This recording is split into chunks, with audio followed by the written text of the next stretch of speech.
Okay. Here we are. Have the mighty roll Of one. of one. Are you playing odds or evens here? I imagine. Yeah, must have been. We'll find out who won the roll.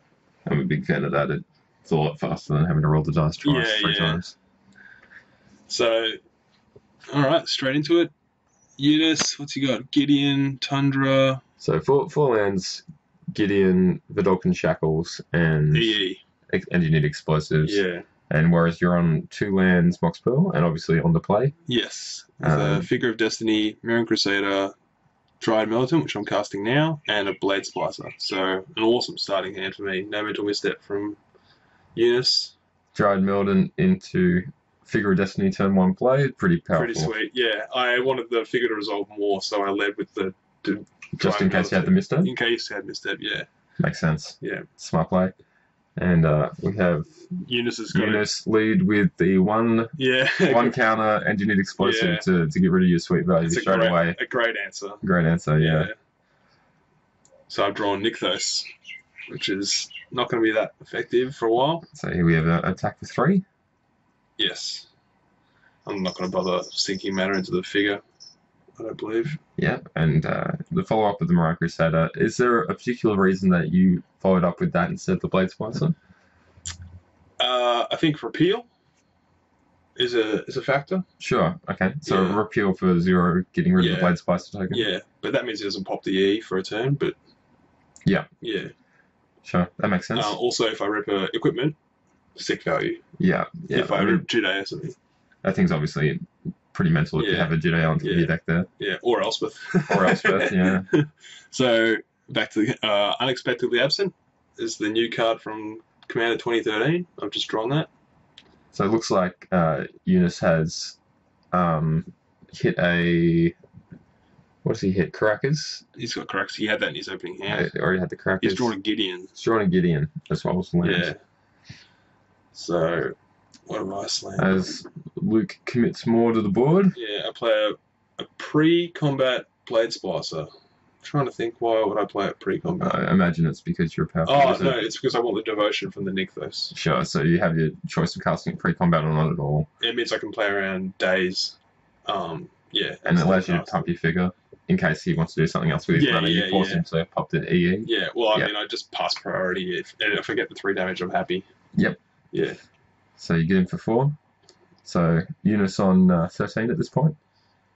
Oh, yep. I see what's going on here. Yeah. Yeah. Life totals are a little mixed up. Yeah, I'll have to, mess that later. All right, so... He taps out for Shackles. He's going to at least 5 this turn. Yeah, I've got Unexpectedly Absent to stop my guy getting taken. Yeah, so you can... So that's one of the modes of that new card, isn't it? Is that you can actually use it on your own guys just to top them, so you know you can draw it the next turn. Yep. Yeah. Pretty sweet split card, to be honest. It's interesting now whether I Unexpectedly Absent now to play around counter spells, or if I do it in response to reactivating so that he spends more mana. Sure, so you get blown out a little bit if he has Vidalcan Shackles into Mana Leak or something like that. Exactly. Well, Mana Leak I'm okay, but say Counterspell or Mana Drain. Sure, yeah. I've gone with the latter. Yeah. You also have the option here of putting your Blade Splicer on top so you get the Enter Battlefield effect again. Yes. Yeah. And here he tries to take control of your Mirren Crusader. Yeah, and in response, I top the Shackles. I've got no cards in hand, so I think I'm playing around Mana Leak with only putting it on top rather than any lower below. Yeah, of course, Nykthos is only worth 3 white at the moment, so... Yeah. So I'm glad he doesn't have to counterspell or the Mana Drain. So he's possibly just dead here? So I'm 5 currently. This is a good example of how fast the Mox Pearl can make some of these draws. Oh, yeah. Makes a big difference here. Yeah, huge difference. I think he's possibly 1 turn ahead, maybe 2 turns ahead, just by having that in your opening hand. Yeah. Like if you play an extra one or like a half threat per turn, it really racks up the damage, maybe like an extra 10 damage or something. Yeah. What's he got? He must have an answer. He's got Swords to Plowshares in hand. He's got swords, but he'll need to. I imagine he'll need to cast on the Maroon Crusader here because it's the only thing that represents 4 damage. Yeah. Maybe it's not 2 mana. Oh, I think he's got his own Unexpectedly Absent. The unexpected mirror. Yeah. Yeah, there it is. Okay. So Top's Crusader to survive this combat step. Yes. Which is interesting. He didn't top my token, so he's happy with me drawing the Crusader. Well, if he tops the token here, he's actually just dead, so he has no choice in that. Yes. Good point. Now, so he's back with Shackles in play. I know he's going the Gideon, so this is great. He's like coming back in this game. Yeah, and he was so far behind. Yeah, he was a long way behind, but here he is with the Gideon on board, which is going to fog for at least a turn. Yeah, possibly 2. Yeah, this is. And he goes to 4, then up to 6, and then I cast a Crusader. Yeah, so you've got a Restoration Angel in hand, so I think you add more power to the board by casting that. Yeah, I can blink the Blade Splicer. But it's possibly worth keeping in hand for when he tries to shackles your guy. Exactly, yeah, that could be another point. So I'm wondering whether I'm going to blink my Blade Splicer or cast the Crusader. I think that must be my decision. That must be the decision, yeah. You get an extra 2 power out of the Restoration Angel, but you don't get to play around the shackles nearly as well. And because you know he hasn't in hand again, I think, opting to play the Maroon Crusader seems better. Yeah. Although keeping the Nykthos up seems strictly worse. Instead of playing Plains. Yeah, definitely. Oh no, I was thinking back to basics. It's possible. Yeah. So right now I don't know how many non-basics he's playing, and you don't get any value out of having any particular lander. Yeah. That's fair enough. Alright, so Gideon up to 6. Man, Gideon is so frustrating to play against when you're an aggro player. Yeah, it's not a card that turns up in this format that often. Yeah. It's very strong though. Obviously a very strong card. Yeah. There's so many cards that are on that threshold. Yeah. And it just comes down to player preference whether they get played or not. So Eunice has got a Thirst, so as long as he can stay alive, he's got this. Yeah, he's got the card advantage. Yeah. He's got the protection in the Vidalcan Shackles. Yeah. He can actually stop the Gideon dying this turn even through your Restoration Angel. Yeah. So untap, draw. It's an Aven Mind Sensor. So that's not a land, so that's good. Yeah. For me. The Asian Mind Sensor. So I'm going to try and bash. He's going to try and steal the Crusader. And then I'm going to blink the Crusader. Gideon's going to take 4.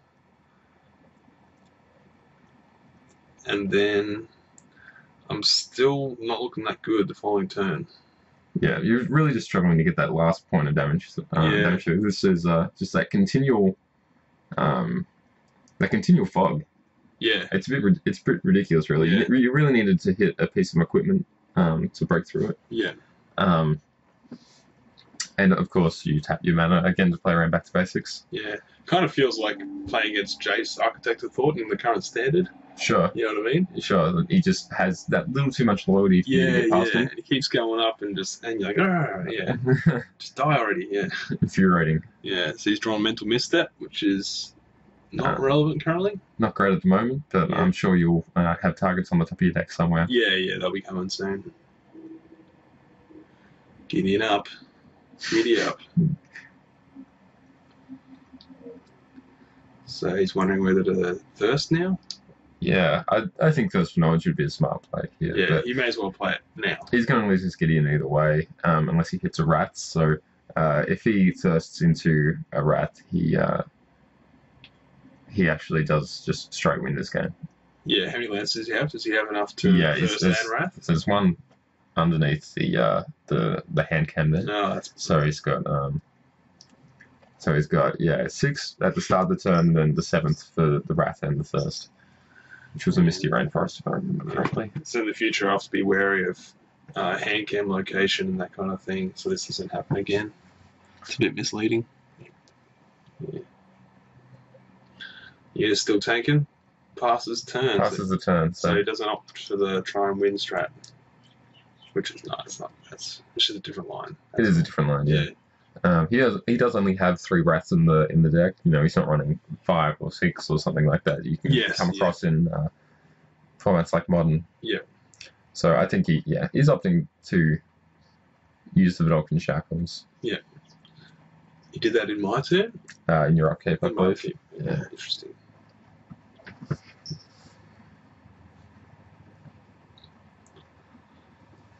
So I've drawn land, blank. Is it Flagstones? Yeah, Flagstone of Trachea, which is good with Wrath, obviously. Sure. You can get in. Here you're going to 2-for-1 yourself, but you're still going to get the Gideon. Yeah, I have to attack the Gideon. You have to attack the Gideon. There's obviously no choice in the play. Yeah, I think Eunice probably should have blocked the Mirror Crusader to trade.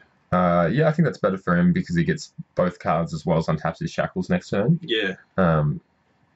It seems slightly more efficient to me, Yeah. as well as Mirror Crusader being a total beast if you can ever get some equipment on it. Yeah. So. Yeah. Although I haven't got sort of War and Peace, so I'm probably not going to be able to bash through. So here's the Thirst. Holding up Caracas in case I have Post-Combat Legend. No, he's switching to, in case he draws a double blue or something like that. Interestingly enough, you have the Aven Mind Sensor for that fetch there. So I cracked Misty Rainforest that he's got there. Yeah. So we'll see if that comes up. It's a bit of a ridiculous card, Asian Mind Sensor. It is. But it's excellent in Highlander because everyone's relying on tutors to find their pointed cards. Absolutely. Yeah. It's a great card in every format that it's obviously doesn't get much legacy play, but it's I think it's shot up to a $12 or $15 uncommon for Modern. Yeah. So obviously shows its card quality. Yeah. Everyone's expecting it from Modern Masters too, surely. Surely. It had to get printed. I'm so a bit disappointed drawn it didn't get it this Moat, time. which shuts off both my guys. So maybe it was good that he didn't block the Mirror Crusader. yeah. It's good that he's still got the Restoration Angel to fly over his own moat. Yeah. That's such good flavor card. Oh, it's sweet. I mean, it helps that it's totally OP as well. Yeah. Not only is it, a cool card, it's just absolutely ridiculous in gameplay terms. So yeah. Oh, so Eunice is, I don't know if you call it greedy, but because I've got the Mind Sensor, I'm going to flash it in the turn, and he hasn't got the rest of the block, and his Shackles is tapped. Yeah. Almost the only non-Restoration Angel Flyer Flash card, right? In white. Yeah. So these are the 2 Flash Flyers in white. It's a true name in his hand. I thought that was in his board. Maybe he changed his list, and I got the list wrong in the deck tag. Sure. I mean, it makes sense. It's for true name to be in the main, to be honest. So, let's not look at him too strangely. Yeah, no, I probably got the deck list wrong. I think I just copied the previous week's list because you just mentioned that it pretty much didn't change. Sure. Obviously unable to crack this fetch because he will die. Yeah. So, I think you may have stolen this game. Yep, snuck it in. I was well behind there. So you had the Supreme Verdict. Jeez. So they wanted to keep the Angel.